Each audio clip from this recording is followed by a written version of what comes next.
네, 이것이 정치다. 네, 오늘은 이진곤 경희대 개원 교수, 정영호 스텝 리더십 연구소 대표, 김홍구 경기대 겸임 교수, 그리고 최영일 시사평론가와 함께하겠습니다. 어서 오십시오. 안녕하세요. 안녕하십니까. 네, 새누리당의 새 원내지도부가 구성됐습니다. 원내대표에는 정진석 당선인, 그리고 정책위의장에는 김광린 의원입니다. 어떻게 평가하십니까, 이 교수? 예, 아마 완전 비박으로는 안 되겠다.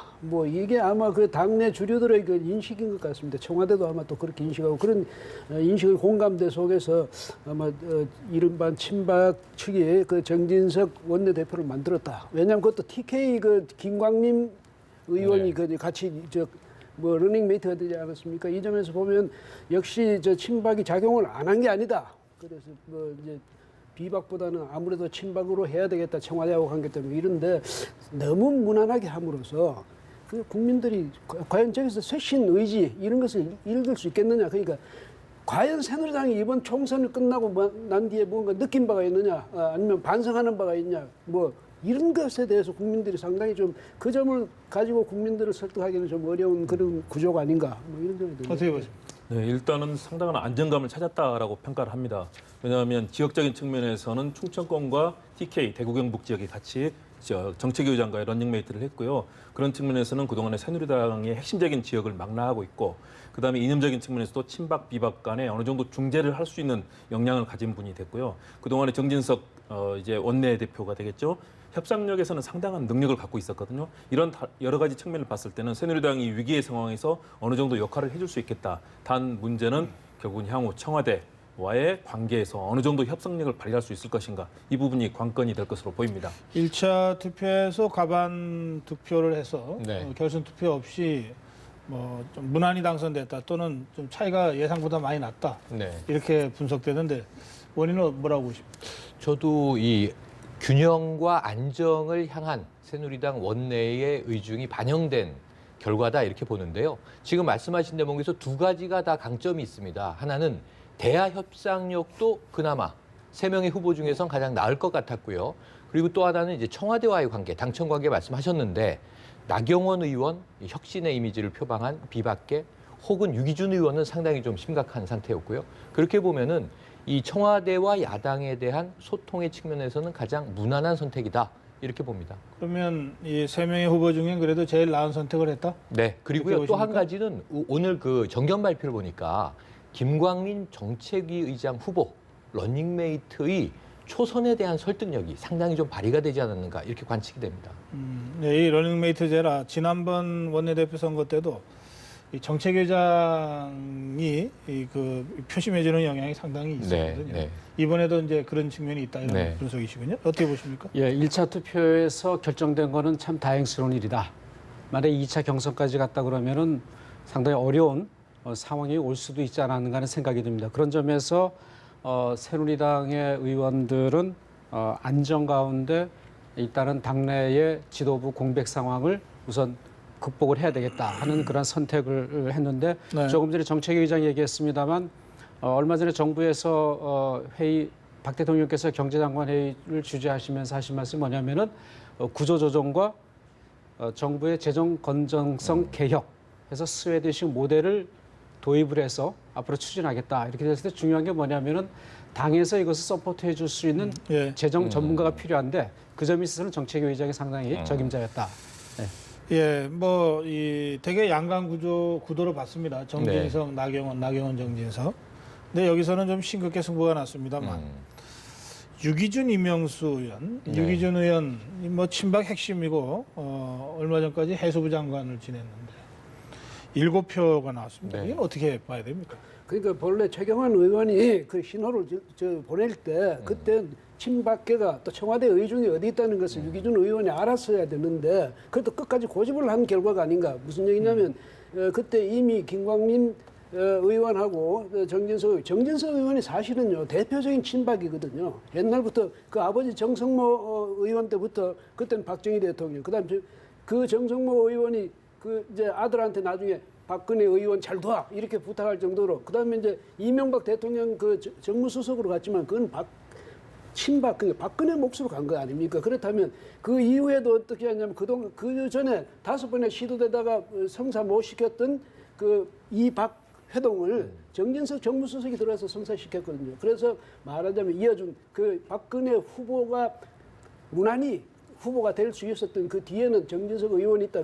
그렇게 평가가 되어 왔단 말이죠. 그런 점에서 볼 때는 청와대에서는 친박이라고 저 이름 지켜지지는 않았지만은 누구보다도 네, 친박적인 알겠어요. 예. 그런 정진석 의원을 그러면 유기전 의원이 뭘 상황을 제대로 못 읽어서 지금 예, 제가 볼 때는 그렇습니다. 원래는 사파전이었지 않습니까? 예. 홍문종 의원은 바로 이제 그만두지 않았습니까? 그런데 유기준 의원이 그냥 욕심 부리고 나갔는데요. 예. 지금 표현드렸지만 욕심의 결과다 이렇게 알겠습니다. 생각합니다. 저는 당권과의 관계가 있다고 봅니다. 친박계 의원들의 위기의식이 있었던 겁니다. 왜냐하면 최경환 의원도 부인하고 대통령도 친박이라는 이름은 없다라고 했는데도 불구하고 유기준 의원이 만일의 경우 많은 표를 얻어서 당선권에 근접해서 결선을 한다든가 이랬을 경우에는 친박계 결집이 향후에 당권 도전에서 친박이 고려하고 있는 부분에서 큰 차질이 생길 거기 때문에 위기의식이 있었다고 봅니다. 네, 어쨌든 이 총선 참패 후에 새누리당이 상당한 위기 상황에 빠졌는데 어쨌든 뭐 위기로부터 이제 이 탈출하기 위한 여러 가지 활로를 모색하는 과정에서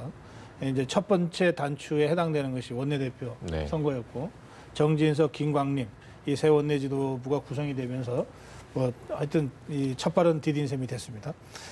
이 정진석 원내대표가 앞으로 이 새누리당을 어떻게 끌고 갈지 그리고 어쨌든 뭐 2당으로 전락했지만 집권당이고 여당의 원내대표이기 때문에 그 정치적 무게가 적지 않습니다. 네, 오늘 이 선출된 첫날이라 모든 언론의 스포트라이트를 받았고 뭐 여러 가지 말을 안 할 수 없었습니다.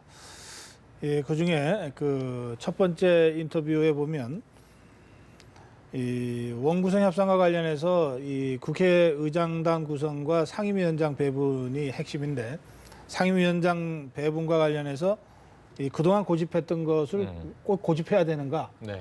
뭐 이렇게 뭐 여러 가지 생각을 하고 있다 이랬습니다.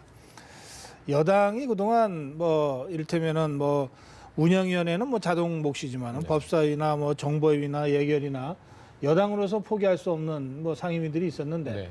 사실은 그 2004년입니까? 그때 이 여당 당시 열린우리당이 법사위를 포기함으로써 이 법사위는 지금 야당이 이 관행적으로 지금 맞게 그렇죠. 네. 여기까지 왔습니다. 네. 어쨌든 어떤 식의 이 상임위 위원장 이 협상이 이루어질 거라고 예상하시는지 어느 분이 먼저 좀 시작하시겠습니다. 저는 상당히 양보할 뜻을 오늘 정진석 원내대표가 비췄고요. 네. 정 원내대표 이전에도 우리가 참패했고 야당이 이겼으니까 원구성에 있어서는 상당히 양보할 수밖에 없다. 이런 네. 자조적인 이야기가 나왔거든요. 그래서 주요 상임위, 특히 법사위는요. 이상민 의원이 지금 2년 동안 맡고 있으면서 사실은 여야 그 입법 갈등에서 이 병목을 뺏긴 상황이었거든요. 그럼에도 불구하고 20대 원내에서도 상당히 양보할 것이다 이렇게 보여집니다. 정보위도 양보할까요? 정보위는 양보하기 어려울 것 같습니다. 제가 정보위는. 보기에는요. 네. 근데 법사위는 이제 물론 야당 몫으로 됐는데 이번에 이제 국회의장을 어차피 네. 더불어민주당이 갖고 간다면 아마 새누리당 법사위는 되찾고 싶을 겁니다. 그래서 굉장히 중요한 자리니까 정보위도 그렇고 이제 재경위 뭐 이런 데가 굉장히 중요한 자리잖아요. 어쨌든 몇 석씩 갖고 가느냐 16개 중에 몇 개씩 갖고 가고 그러니까 국민의당 그 둘은 양당은 아마 동수로 가겠지만은 예. 국민의당에 2개를 주느냐 뭐 1개를 주느냐 2개를 주느냐 뭐 이게 이제 아마 국회의장단 구성은 어떻게 될 것 같습니다. 그렇죠. 상임위원장 배분도 이제 의장단 구성 문제에서 어떤 결과가 나오느냐에 따라서 네. 상임위원장 배분은 또 달라질 수 있을 거라고 봅니다. 저는 개인적으로 집권 여당이라는 점을 야당이 더민주나 국민의당이 존중을 해서 박근혜 정부가 마지막까지 최선을 다할 수 있도록 의장은 양보해 주는 게 그것이 또 예의가 또 덕이 아닌가. 특히 더민주 같은 경우에는 지금 총선에서 일당이 됐지만은 여전히 국민에게 감동을 주지 못하는 정치 모습을 지금 보여주고 있단 말이죠. 당내분 갈등으로 인해서 지지도 좀 더 떨어지고 그런 점에서 더민주에서 차라리 이 여소야대지만은 과감하게 의장을 포기하고 국민에게 감동을 줌으로 인해서 좀 멋진 정치, 화합의 정치를 20대에서 펼쳐갈 수 있는 그러한 가능성과 희망을 보여주는 것이 당을 위해서 더 좋지 않겠는가 하는 그런 생각이 듭니다. 그런 점에서 예. 어떻게 보세요? 쉽지는 않을 거라고 보입니다. 이미 박지원 국민의당 원내대표가 전제 조건을 걸었습니다. 박근혜 대통령의 입장 표명을 일단 요구를 하는 상황이고요. 그리고 총선의 민의는 일단은 1당, 2당, 3당의 흐름을 정해 놓았기 때문에 야당, 두 야당이 이미 기본적인 공감대를 갖고 있는 것 같습니다. 더군다나 박근혜 대통령이 현재 지난번 언론인 간담회 등을 통해서 보인 걸로 봐서는 아마 그런 조건을 충족하기는 어렵다고 보고요. 그렇다면 국회의장단은 결국은 더불어민주당이 이 국회의장을 하고 부의장을 아마 두 당이 갖는 걸로 이렇게 정리가 되지 않을까 싶습니다. 좀 전에 더불어민주당이 이 감동을 주지 못하고 있다고 그러셨는데 사실은 이 국민들한테 감동을 줘야 될 필요는 새누리당이 더 많은 거 아닙니까? 그렇죠. 그럼요. 참패했으니까. 예, 예. 그럼 새누리당이 지금 뭐 우리가 여당이니까 맡아야 된다 이런 것이 아니라 우리가 2당으로 전락했으므로 마땅히 국회의장 관리에 따라서 1당이 맡는 것이 좋겠다. 뭐 이렇게 해서 감동을 주는 방법은 없습니까? 자꾸 더불어민주당한테 뭐 네. 감동을 주라고 그러십니까? 지금 말씀하신 게 시그널이 이미 전 나왔다고 보는데요. 네, 지난번에- 더불어민주당과 국민의당은 예. 양보하겠다는 얘기를 한 번도 한 적이 없지만 서청원 네, 의원이 그래요. 국회의장까지도 야당에게 줘야 한다 이렇게 이야기를 했어요. 그게 네. 야당을 배려하는 것 이전에 국민들에게 심판받은 모습을 적나라하게 보여주는 장면이라고 보기 때문에 네. 저는 새누리당이 이번에 국회의장 쾌의 포기할 가능성 높다고 보고요. 그럼 더불어민주당이 좋든 싫든 국회의장을 맡고 이 여당과 국민의당이 부의장을 맡지 않겠는가 이렇게 예상을 해봅니다. 사실은 지금 국회 선진화법이 그대로 있는 상황 네, 맞습니다. 이겠죠? 20대 국회에서도 국회 선진화법이 바뀔 가능성이 적용되겠죠? 없죠. 네. 그럼 사실 뭐 19대 국회에서도 봤습니다만 의장이 할 수 있는 게 거의 없습니다. 네. 그렇죠. 그야말로 상징적인 자리인데 이거를 어쨌든 일당이 더불어민주당이 의장을 하면 이제 아주 포괄적인 수준에서는 이게 국정 공동 책임과 같은 그렇습니다. 이런 상황이 만들어지는 거 그렇습니다. 아닙니까? 행정부는 뭐 새누리당이 뭐 입법부는 입법부는 더불어민주당이 이렇게 되는 것이 사실은 저는 이 더불어민주당 입장에서는 책임성의 문제와 관련해서 네. 상당히 큰 짐을 지게 되는 건데 그렇다고 해서 국민들이 일당으로 만들어줬는데 그거 싫다고 하고 마다할 수는 없는 거 아니에요. 그렇죠. 그러니까 여기서 뭐 새누리당이 자꾸 무슨 저 국회의장에 뭘 좀 이 뭐 저 좀 탐을 내서 말이죠. 네. 이럴 일은 전혀 아닌 거 아닌가. 그렇죠. 그런 면에서 예. 서초원 최고위원이 일찌감치 네. 그 끈을 놓아버린 거 이것은 그 상당히 그 적절한 조치였다 지금 그렇게 네. 평가하시는 시그널이 좋은 시그널이었다 이렇게 좀 봅니다. 알겠습니다. 예. 사실 국회의장당 구성에 대해서 새누리당이 좀 이건 뭐 그냥 제1당 몫입니다라고 하는 순간 네. 상임위원장 협상에 있어서 오히려 상당한 유리한- 발언권이 그렇죠. 더 커지는 예. 거 아닙니까? 그럼요. 하여튼 뭐 여러 가지 전략이 있을 수 있겠습니다만은 뭐 좀 이 정진석 원내대표, 박지원 원내대표 그리고 내일 더불어민주당의 새 원내대표가 뽑히죠. 그렇죠. 이 새로 뽑힐 이 세 사람의 협상력을 좀 지켜보죠. 그런데 더불어민주당 원내대표 그 선거는 어떻게 돼가고 있습니다. 누가 제일 유력합니까? 누구라고 얘기할 수 없을 정도로 치열한 것 같습니다. 육파전이죠. 왜냐하면 6명이 4선 두 사람이 에이, 그저 새누리당도 3파전 치열하다고 그랬는데 뚜껑 열어보니까 1차에 끝났잖아요. 지금 상황이 어때요? 제가 파악하기로는 3파전 정도로 가고 있습니다. 누구입니까? 일단은 우원식 의원이고요. 네. 민병두 의원이 있고 네. 우상호 의원 이렇게 세 사람이 일단은 좀 앞서가는 그런 모양새로 보이는데요. 네. 결국은 역시 또 워낙 변수가 그쪽에서도 개파의 변수가 있고 그다음에 토론회를 하기로 있지 거기는 않습니까? 6명이나 되니까 네. 1차에서 승부나기가 쉽지 않겠네요. 맞습니다. 그렇죠. 거기는 2차로까지 네. 간다고 봐야죠. 그렇죠. 그리고 토론회에서 어느 정도 초선들에게 감동을 주는 건 그렇죠. 굉장히 큰 변수가 될 것 지금 같습니다. 김 교수님 말씀은 이제 이 3선 폐기론이에요. 그런데 제가 보기엔 4선 가능성이 높은 게 지금 상대해야 될 두 당은 원내대표가 오늘까지 결정됐잖아요. 네. 그러니까 국민의당 박지원, 경륜의 이제 이 주자가 나온 거죠. 그리고 지금 정진석 상당히 협치할 가능성이 있는 사람이 나왔습니다. 그러면 내일 토론회에서 저는 결정적으로 이 표심이 바뀔 수 있다고 보는 것이 저는 이 4선 이 이상민 의원 주목해 보고 있습니다. 왜냐하면 정진석 이 원내대표하고도 같은 충청권이어서 상당히 교감이 있고요. 네. 그리고 박지원 원내대표하고도 일을 같이 해본 경험이 있기 때문에 같은 당에서 네. 그렇다면 법사위원장을 맡았던 이 이상민 의원이 유력하지 않을까 한번 예견을 해봅니다. 알겠습니다. 뭐 혹시 내일 선거에 우리가 네. 오늘 토론하는 것이 영향을 줄까봐 좀 조심스럽긴 합니다만 그렇죠. 뭐 그런데 영향받을 일은 사견임을 아닌 것 같고요. 전제로 네. 네, 이렇게 말씀드리는 거죠.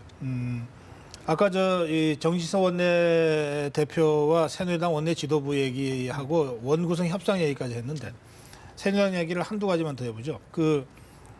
이 비대위원장 영입 문제를 빨리 매듭을 지어야 되는데요. 네.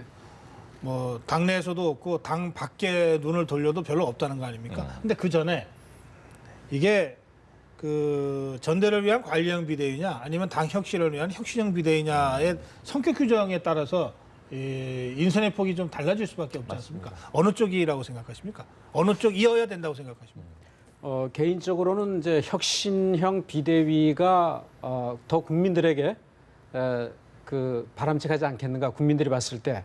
그런데 지금 이제 정진석 원내 총무는 안정 속에서 화합을 이루어가는 형이라고 본다 그러면 결국은 관리형 비대위 쪽으로 가지 않겠는가 하는 그런 전망을 해봅니다.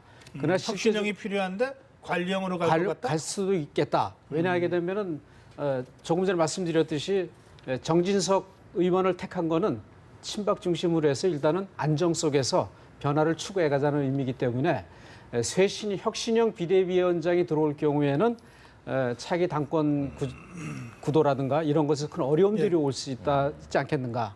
근데 제가 볼 때도 저도 정 박사하고 같은 생각인데 이게 뭐냐면 새누리당이요 지금 와서 어떤 큰 변화라든지 큰 충격적인 어떤 쇄신이라든지 이런 할 의지가 없어 보입니다. 뭐냐면 무난히 가자, 안정되게 가자. 그러니까 우리끼리 하자.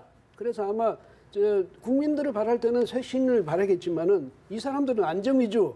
그러니까 우리끼리 하자. 이래가지고 아마 그러니까 관리형으로 가가지고 지도부 구성할 때도 당대표 구성할 때도 우리 안에서 구성하자. 그 외부 인사 영입 이거는 아마도 안 할 것 같은 제가 볼 때 그런 의지가 없어 보이네요. 그래요? 왜 그렇게 보십니까? 아니 지금 하는 거 정진석 의원을 뽑는 게 정진석 의원이 물론 역량이 뛰어나기 때문에 압도적인 다수로 됐다 할 수도 있지만 그 표가 다 어디서 왔겠습니까?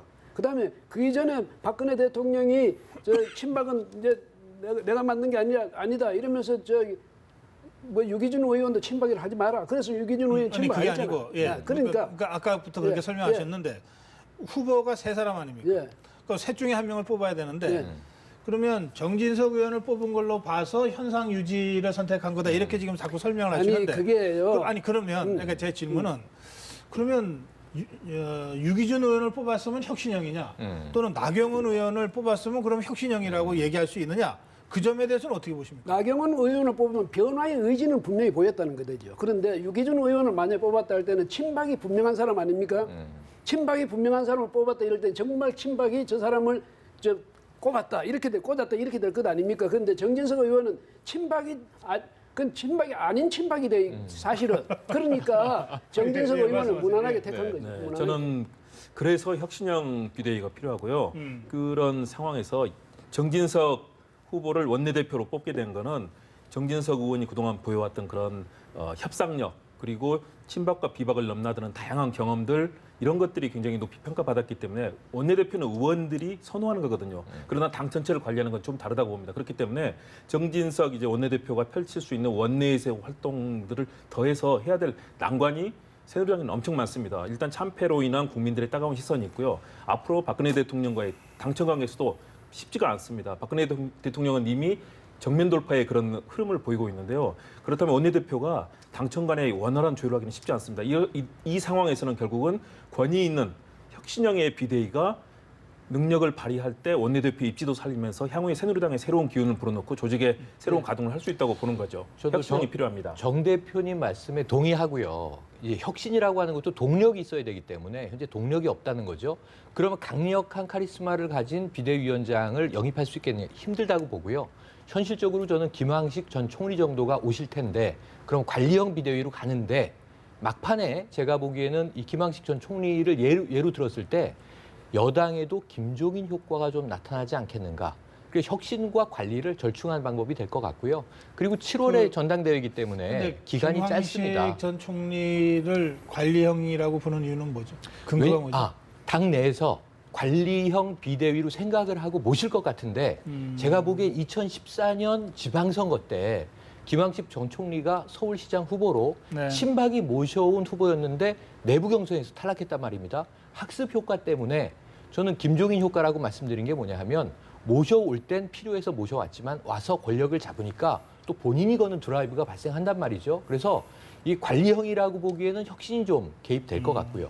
혁신이라고 보기에는 시간이 너무 짧은 그런 좀 알겠습니다. 모호한 방식이 되지 않겠는가. 한번 예견을 안정형의 해봅니다. 원내대표를 택했다라는 것은 이제 어떤 의미에서 본다면 우리가 박심의 작용이 있었다라고 우리가 해석을 할 수가 있을 것 같고요. 그 다음에 원내대표가 안정된 가운데서 여야 협상을 끌고 나려면 당도 안정이 돼야 됩니다, 사실은.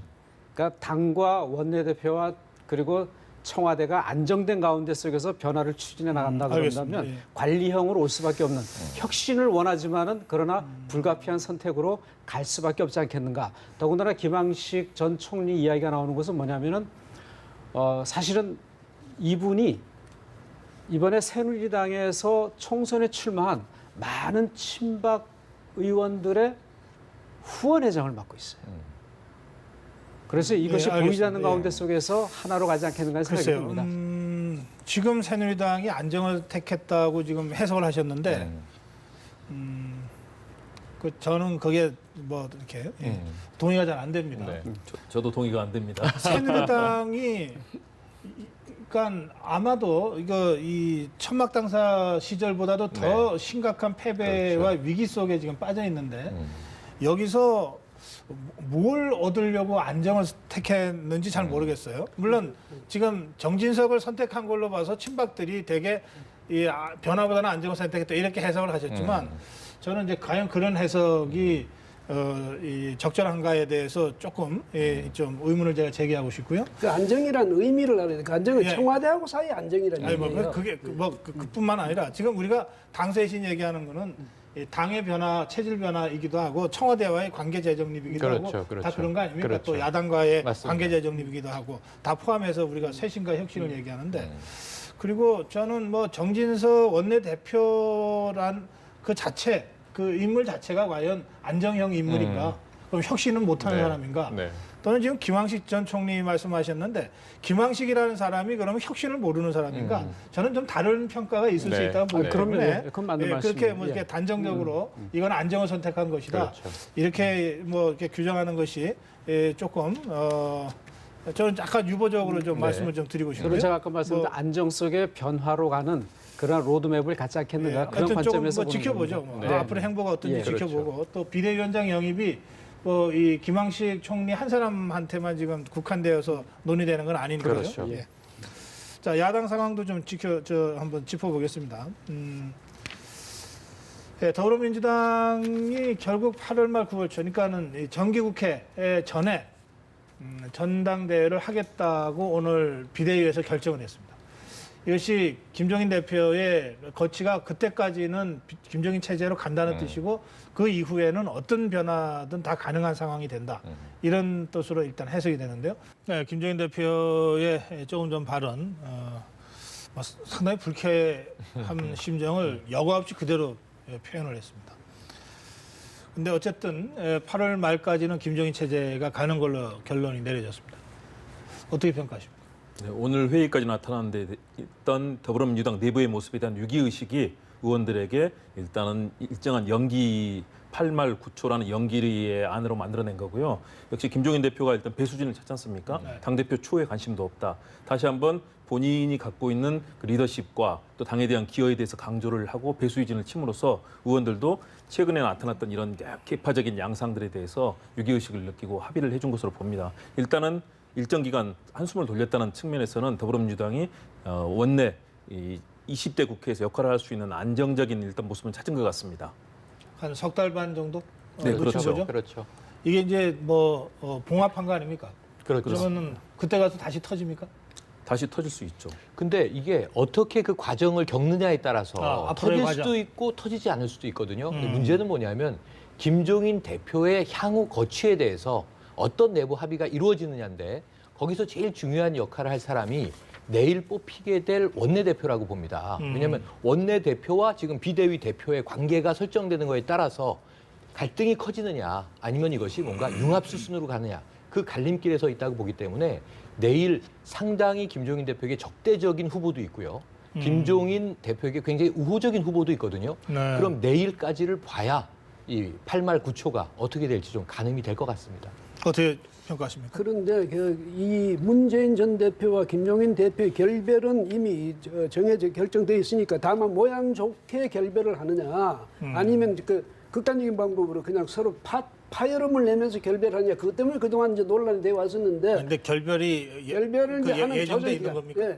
예, 제가 볼 때는 그래요. 이미 결별은 예정돼 있었는데 왜냐하면 문재인 대표가 대선 때까지 역할해달라고 영입했다는 아니 그런 역할이 예. 말하자면 김종인 대표는 계속 당을 쥐고 가면서 해달라는 뜻으로 이제 인식했고 문 전 대표는 그런 당을 만약에 지금 앞으로도 계속 그 김종인 대표에게 맡겼을 경우에 자신의 대권과도 전혀 도움이 안 될 뿐 아니라 오히려 방해만 될 것이다. 이게 분명해졌거든요. 왜냐하면 계속 이야기할 때 한 번이라도 문 전 대표에 대해서 우호적인 말을 해본 적이 없단 말이죠. 그리고 저분은요, 누구를 위해서 내가 일한다 이런 생각을 전혀 하는 분이 아니에요. 내가 뭐든 내가 이끌어가지. 그래서 이미 결별은 이제 예정되어 있었는데 그것을 그나마 모양 좋게 일정한 조정 기간을 거치기 위해서 그것도 재미있어요. 12월까지 쉬면 딱 절반을 서로 양보한 거 정도로 저는 그렇게 이해를 합니다. 아 그래요. 그 전에 오늘 결정이 이제 친문 입장에서는 불가피한 선택이었다. 그리고 김종인 대표 입장에서는 역시 불가피한 선택이지만은 그러나 절반의 전략적 성공이다. 이렇게 저는 해석을 합니다. 왜 절반의 전략적 성공이냐? 앞으로 3, 4개월 안에 어떤 일이 벌어질 줄 알 수가 없습니다. 그리고 지금까지 김종인 대표가 언론을 통해서 일관되게 해온 이야기가 뭐냐면은 더불어민주당의 대권 경선에는 다자간 구도로 가야 된다. 문재인 대주주 아니다. 이런 발언을 통해서 당의 변화를 그래서 누구나 경선에 들어올 수 있는 대권 경선 구도를 만들어가는 게 꿈인데 이런 점에서 지금 김종인 대표에게서는 그가 쓸 수 있는 보이지 않는 카드들이 지금 몇 개가 있을 것 같아요. 어떤 카드가 있습니까? 앞으로 이제 손학규 전 대표의 움직임도 우리가 주의 깊게 살펴볼 필요가 있고 그리고 오늘 당무에서 원칙적 합의라고 했는데 그것은 당위성이 아니잖아요. 그죠? 환경의 변화에 따라서 달라질 수 있다는 그 가능성을 열어놓은 거기 때문에 그리고 박지원 국민의당의 원내대표도 8말 9초지만은 또 예. 변화가 올 것이다. 알겠습니다. 예. 예, 여러 가지 함수관계가 있는 것 같습니다. 카드라고 그래서 제가 질문드렸고 손학규 이름이 나왔습니다. 네. 그러니까 뭐 김종인 대표가 뭔가 더불어민주당 안에 있으면서 뭐 대표로 있든 뭐로 있든 있으면서 뭔가 판을 자기가 한번 짜보겠다고 하면 카드가 있어야 되는 거 아닙니까 정말? 그렇죠. 자기가 직접 그렇죠. 출마하든지 그렇죠. 아니면 누군가 출마자를 내세워서 뭐 메이커를 하든지 네. 해야 비로소 게임이 되는 거지. 맞습니다. 카드가 없이는 게임 자체가 성립이 안 되는 거 아닙니까? 그렇죠. 그런데 지금 손학규 이름이 나왔습니다. 카드가 될까요? 일정한 카드가 되죠. 김종인이 쓰는 카드가 된다. 카드 여러 개의 카드 중에 저는 하나가 된다고 봅니다. 저는 문재인 전 대표와 김종인 대표의 관계를 그동안은 전략적 제휴의 관계에서 균열이 생겨서 앞으로 상당 기간 저는 쉽게 헤어지지 않는다고 봅니다. 적대적 공생의 관계로 들어섰다. 서로 필요한 관계입니다. 그러니까 불쾌한 관계 그리고 서로에게 자극을 주면서 이런 관계지만 그러나 대선을 위해서는 문재인 전 대표도 김종인 대표가 없으면 당 자체가 완전히 내치지는 못하는. 그렇습니다. 큰 균열이 생기고 당이 어려워집니다. 김종인 전 대표도 문재인 전 대표가 김종인 대표는 문재인 전 대표와의 친문 그룹이 당의 중심을 잡아주고 있기 때문에 그 속에서 여러 가지 카드를 발휘할 수 있는 거고요. 네. 거기에 향후의 카드로는 뭐 박원순 시장도 있고요. 몇 사람의 이런 그룹들을 통해서 저는 다양한 대권의 가능성을 저는 김종인 대표가 시험을 할 거라고 봅니다. 박원순은 상수라고 봐야 그렇죠. 되겠죠. 뭐 대권 주자 조사에 계속 이름이 올라와 들어가니까. 있죠. 네. 그리고 그렇습니다. 그쪽에서 빼달라는 얘기가 아직 한 번도 없었던 것 같아요. 그렇죠. 그리고 예, 조만간 상수라고 광주를 간다 그러지 않습니까? 예? 광주를 간다고 아니 하지 뭐 않습니까? 예. 그런데 손학규는 달라요. 손학규는 지금 정계 은퇴한 상태니까 손학규가 카드가 되려면 이제 정계 복귀라고 하는 좀 쉽지 않은 과정을 거쳐야 되는데 그렇습니다. 과연 그게 가능하겠습니까? 상수가 아니고 변수인 거죠. 네. 지금 손학규 이 민주당 전 고문에 정계 복귀론이 솔솔 흘러나오고 있어요. 8월 복귀한다 이런 이야기가 오늘 보도에도 떴습니다. 그러면 말씀하신 대로 복귀의 교두보가 있어야 되거든요. 명분. 이 명분이 뭐냐인데 지금 없단 말이에요. 사실 더불어민주당이 총선에서 패했다면 명분이 생기고 공간이 넓어지는데 손학규 고문의 공간이 좁아져 있습니다. 그렇다면은 김종인과 결합론 뭐 이런 것도 한번 생각해 볼 만한데요. 왜냐하면 네. 김종인 대표가 문재인만으로는 안 된다. 문재인도 원 오브 댐이지만 더 치열하게 경쟁을 해서 그 중에서 대권 후보 하나가 정해져야 된다라고 하면은 호출을 할 수 있는 거죠. 그럼 러브콜을 했을 때 나가는 것은 근데 왜 명분을 제공하는 8월 거니까. 정계복입니까? 그래서 그 명분이 지금 없는 상황인데 이것은 왜냐하면은 이제 대외 활동을 시작한다라고 하는 것을 언론이 이제 과대 아니, 대권 평가를 한 것인지 주자로 뛰려면은 당대표 도전은 하고는 말이 길이 다른 거니까. 다르죠. 그러면 8월이 왜 생뚱맞게 갑자기 일단 나오는 7월에 동아시아 미래재단 손학규 10주년이죠? 고문이 창립해 놓은 그 단체가 이제 10주년을 맞습니다. 네. 그리고 이번에 많은 손학규 고문을 지지하고 함께했던 그런 의원들이 이번에 많이 당선됐죠. 당선이 됐지 않습니까? 일단 그 세력화의 흐름들이 아마 7월, 8월 기점으로 해서 일정한 분기점을 맞을 것 같다는 그런 전망인데요.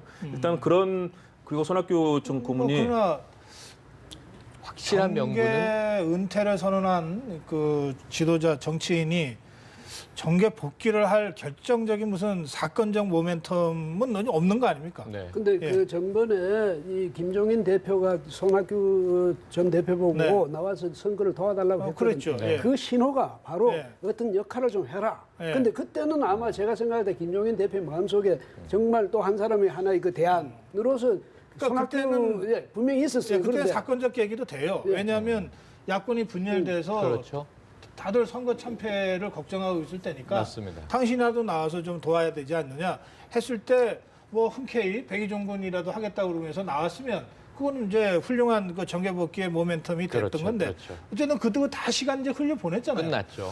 그리고 이제 와서 뭐 자기랑 가까운 정치인들 몇 명이 당선됐다는 걸 명분으로 해서 네. 복귀를 합니까? 근데 손 전 대표로서는 지금 사실 그게 어려워진 거예요. 뭐냐면 예. 계산을 너무 하다 보니까 네.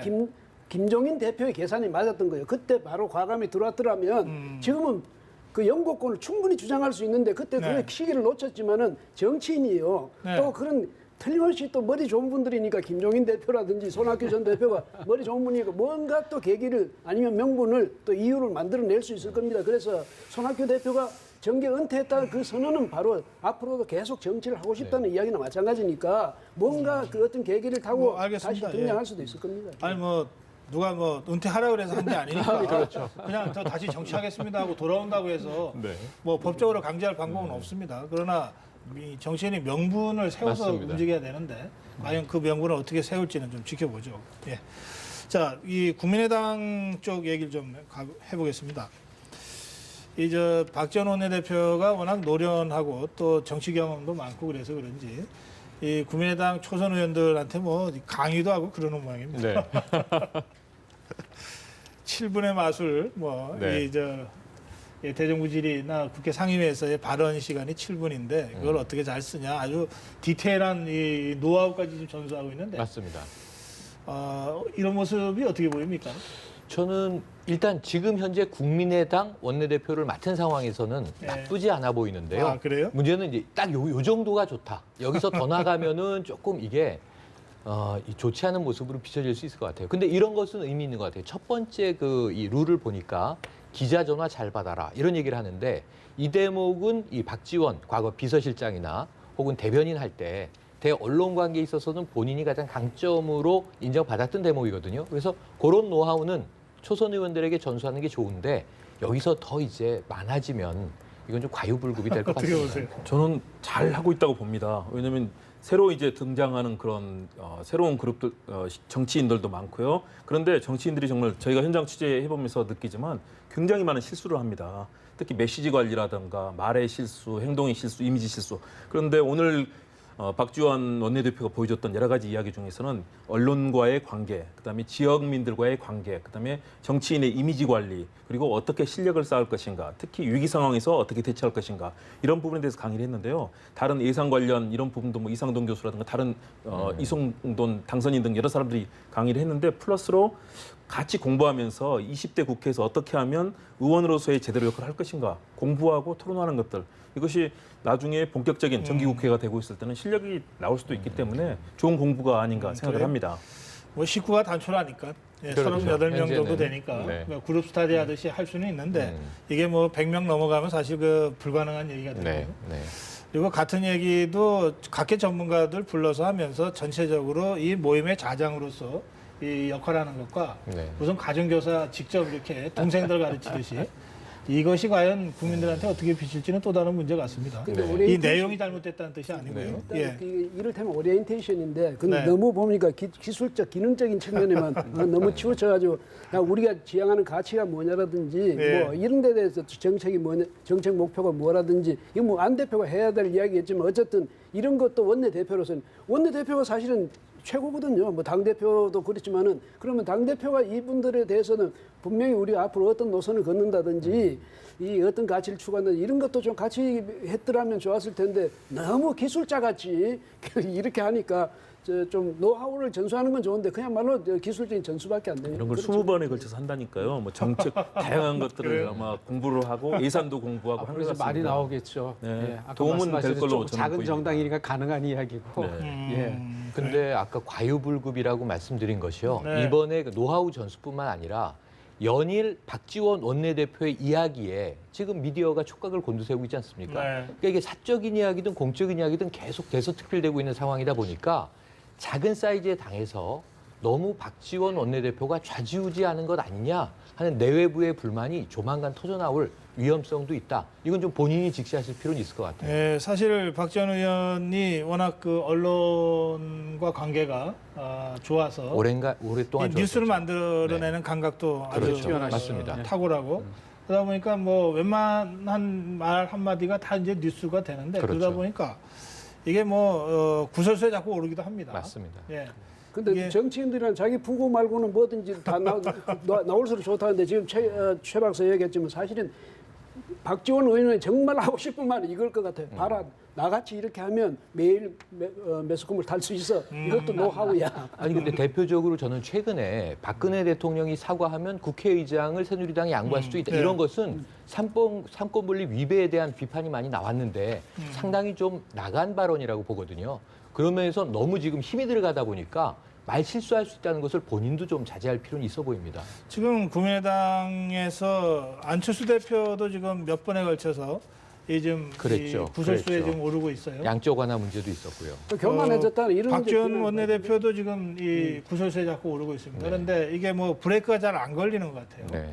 뭐 이 워낙 이 국민의당에서 안철수 대표한테 뭐라고 얘기할 의원들이 있는지 잘 모르겠고 박지원 원내대표한테 또 누가 뭐라고 할 만한 당선인들이 과연 있을지 잘 모르겠어요. 맞습니다. 이러다 보면 뭐 지금 전에 교만 말씀도 나왔습니다만 조금 분위기가 좀 이상해져 가는 거 아닌가 그런 좀 그렇죠. 예. 걱정하는 분들이 계시더라고요. 예, 많이 있죠. 자중자애해야 될 때.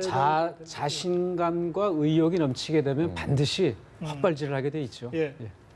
저는 뭐 지금 정도 수준이 약간 오바되는 느낌은 있지만 그래도 의제를 선점하면서 전체 판을 지금 국민의당이 사실 아주 작은 당이고 그 속에서 122석, 123석의 당 사이에서 38석의 당이 이 정도의 존재감을 보인다는 거는 그런 정도의 판을 주도하는 능력에 있어서는 그렇게 나쁘지는 않다. 대신에 말씀하신 의제를 주도했다는데 어떤 의제를 주도했는지 잘 모르겠어요. 아니, 저 그 법- 대통령 비아냥거린다든지. 아니요, 법안에 대해서 몇 가지의 법안을 이미 양당에 제의를 해서 신해철법. 그렇죠. 그런 부분들에 있어서는 이미 이슈를 주도하는 능력은 보여줬고요. 대신에 네. 그것이 지나치지 않아야 된다는 저는 거기에는 공감을 하는데요. 일단 주도하는 능력은 상당히 보여주지 않았나. 존재감이 나타나고 있다고 봅니다. 그래. 근데 상권분립 뭐 위배됐다 그 말은 할 필요가 없어요. 왜냐하면 대통령하고 여당에 대해서 한 이야기니까 뭐 여당에 대해서 그 정도 압박을 할 수 있는 거지. 그 뭐 상권분립까지 나올 일은 아닌 걸. 알겠습니다.